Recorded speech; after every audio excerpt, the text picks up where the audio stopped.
Okay, so you have your hand wrap here. We're going to open it up and take it out of the package. Really important that when we're doing these hand wraps, that we're protecting our wrist and our hand as well. So I like to start with my left hand first, and the reason why is I punch with my right hand a lot stronger. It's my dominant hand. So if I start with the left side first, if it gets a little bit too tight, I can compensate for the right hand when that one gets a little bit more impact. Now, I've got the nice little loops here.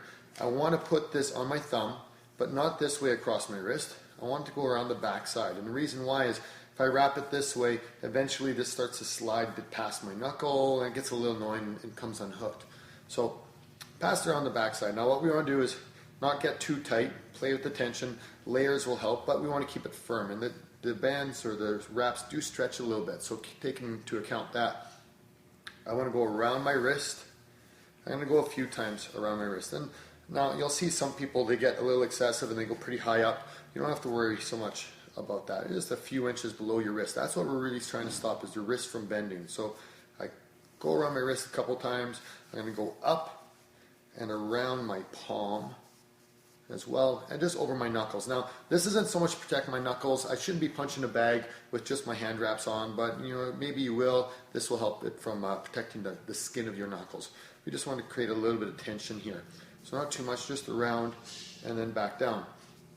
Now, we're going to come up from underneath and go through the fingers. Now, once we go through the fingers, you can see I'm kind of resting on my stomach, keep it still so I don't loosen it up. So I want to keep it fairly snug. Through my fingers, back down around my wrist, and then back up through the next set of fingers. And then down and around my wrist, and back through between my pinky and my ring finger, and down. Oh, just lost a little bit, so keep that tension.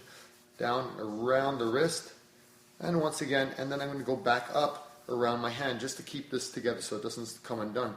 So right now, as I'm getting near the end, not too much left, I want to try and tighten it up. So I'm going to keep a little bit more snug there, and every once in a while I'll make a fist, but I want to make sure that my wrist and my knuckles are strong. So I don't want to keep my wrist bent when I'm doing this. Keep my wrist straight.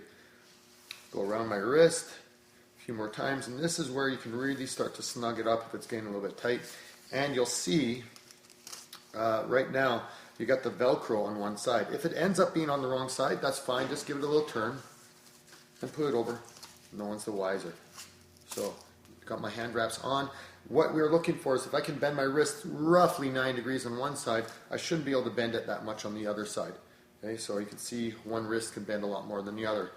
If you find that your fingers are getting a little cold or tingly, undo your wraps and do them up again. Don't went a little bit too tight. Best thing to do is practice at home. So pinch your fingers. If you see that's taking a while for the blood to get back into it, you got a little bit too tight.